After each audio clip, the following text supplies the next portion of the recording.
Archaeologists in Pompeii broke into a forbidden room and then froze at the sight within. As the sun sets on the ruins of Pompeii, there is a sense of unease that settles over the ancient city.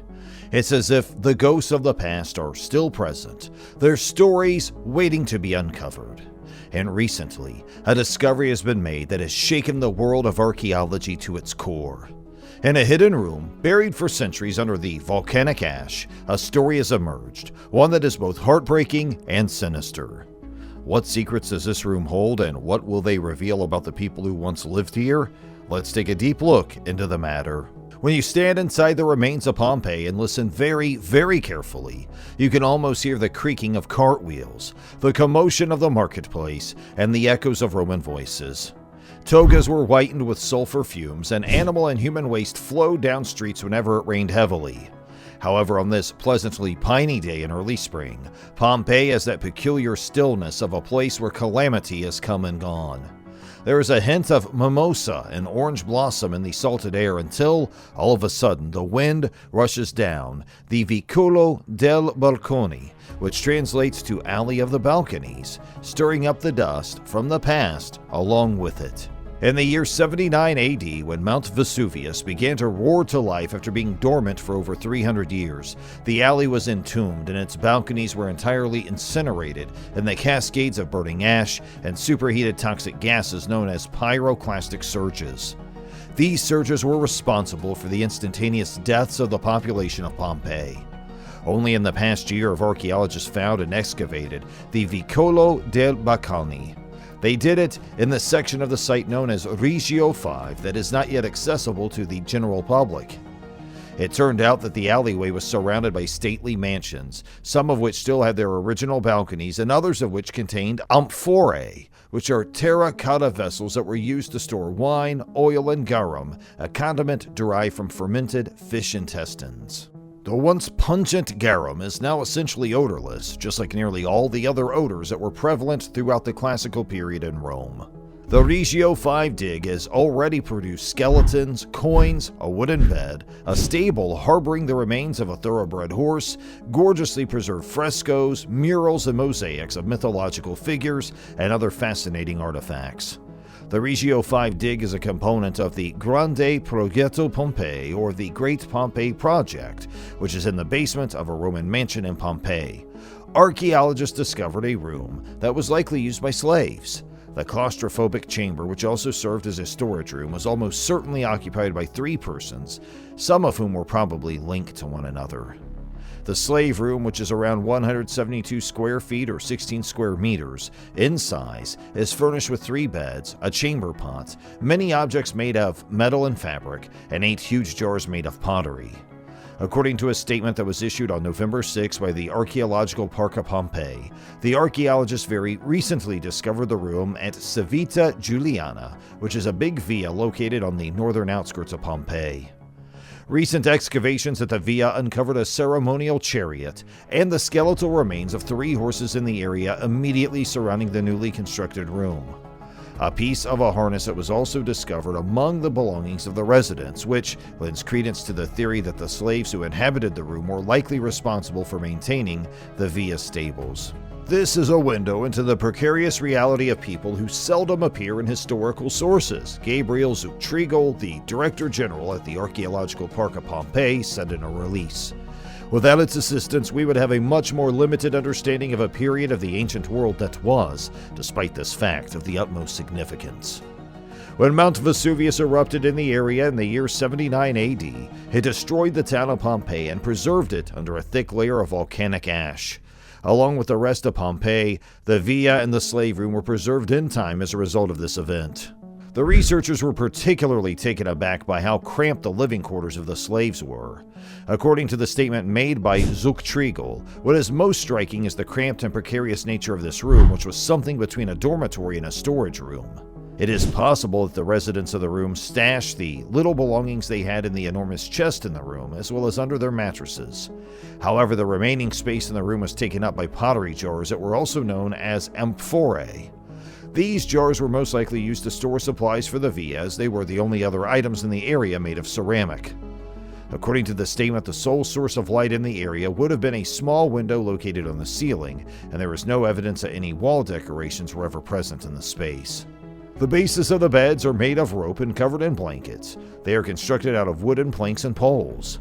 3 of the beds have lengths of approximately 5 feet 7 inches, while the shortest of the 3 has a length of only 4 feet 7 inches. According to the statement, the researchers have a hunch that the smaller bed once belonged to a child, which means that the people who occupied the room may have been a family unit. Historians have known for a very long time that the Roman Empire's rise to power and success was greatly influenced by the institution of slavery. However, academics have only found a limited amount of data that directly demonstrates how slaves were treated by their masters.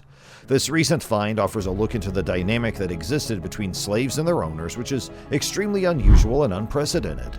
According to Zuchtriegel, the majority of historical narratives are written almost exclusively by men belonging to the elite, which frequently results in the lower classes, including slaves, risking remaining invisible in the great historical accounts. The investigators have high hopes that more examination of the room will turn up other hints on the daily life of the slaves and the institution of slavery in general throughout the Roman Empire. In the release, Zuchtriegel is quoted as saying, "Even without the presence of significant treasures, it is without a doubt one of the most exciting discoveries I have ever made in my career as an archaeologist. The true treasure here is the human experience," he continued, "and learning more about the most vulnerable members of ancient society." Pompeii as an archaeological site is the longest continually excavated site in the world, said Stephen Ellis, co-director of the Porta Stabia excavation at Pompeii and professor of classics at the University of Cincinnati. Because of this, we learn that every significant development in the science of archaeology was tested in Pompeii with varying degrees of success. Many researchers spend their time thinking about public buildings and expensive homes. But Ellis and his companions were interested in learning more about blue-collar culture, so they started digging an abandoned section of town. It's a forgotten section that almost nobody seems to care about anymore. He explained that the block was abandoned in the 1870s because it lacked any large homes and that it had been overgrown with a terrible jungle of vegetation. When they got there, it was a normal suburban neighborhood with houses and shops. It's awful to consider how many people perished on that one block. "We're digging in an area where a lot of Pompeians died during the eruption," he said. "A tragic catastrophe in human history is the reason I can study Roman civilization in such detail. After a long day of digging, I like to think about the people whose houses and shops we are uncovering while I put away the tools for the night." Discovering the truth about life in slums and slave quarters is eye-opening. For a very long time, those at the top determined what happened. Hopefully, further discoveries will aid in sharing the virtually lost stories. Pliny's mom was the first to notice the red flags, smoke coming off the mountain. It's unclear from Pliny the Younger from which mountain this cloud supposedly rose before spreading out like a pine tree. The younger guy was spared death and allowed to write about the eruption that would murder entire cities in a single day because he refused to join his uncle on a rescue boat headed for Vesuvius. Pliny would have preferred to stay at home and read than go out. The lives saved and lost, the artifacts preserved and forgotten, each of these ups and downs can be found throughout Pompeii's history, with each new excavation more and more unearthed. Since its destruction in 79 AD by a volcanic eruption, Pompeii has been constantly excavated. Treasure hunters, disaster tourists, and former Pompeii inhabitants attempting to retrieve things were likely among the first visitors. Contrary to popular perception, Pompeii was never a timeless city. Since over a third of the town is yet to be excavated, the word this week that archaeologists have begun excavating a new part of the site has been met with respectable enthusiasm. Furthermore, Pompeii rarely received positive attention from Rome. Violent gladiatorial contests spilled out into the streets in 59 AD. After the day trippers from Nuceria were cruelly murdered at Pompeii, the survivors transported their bodies to Rome to protest. For 10 years, sports events were banned in Pompeii. Ironically, it was the destruction of the town and the surrounding towns that made the location famous. Pliny's eyewitness report is a major contributor to our level of understanding. We still have a lot of gaps in our knowledge, though. It's also unclear when exactly the devastating eruption occurred. Pliny states that the first clouds appeared in the sky 9 days before the September kalends. This notion is called into question, however, by the fact that plant remnants found in the excavations imply a date later in the autumn. There may be inaccuracies in the copies of Pliny's letter that have been made by scribes over the centuries. This furthers the intrigue around Pompeii's mysteries. It's not always as clear as it seems at first. Visitors interested in seeing ancient buildings with multiple stories should visit Herculaneum rather than Pompeii, because the latter was covered by molten lava rather than pumice and ash. Herculaneum was leveled by a pyroclastic surge of hot gas and ash, killing its inhabitants quickly, while the upper levels of Pompeii were largely devastated by big flying fragments of rock. The number of fatalities is also up for debate. Nearly 2/3 of Pompeii has been excavated and over 1,100 skeletons have been found. Therefore, it's possible that 2,000 people could have perished there. When the tremors that preceded the eruption became too terrible to ignore, the rest of the population probably left.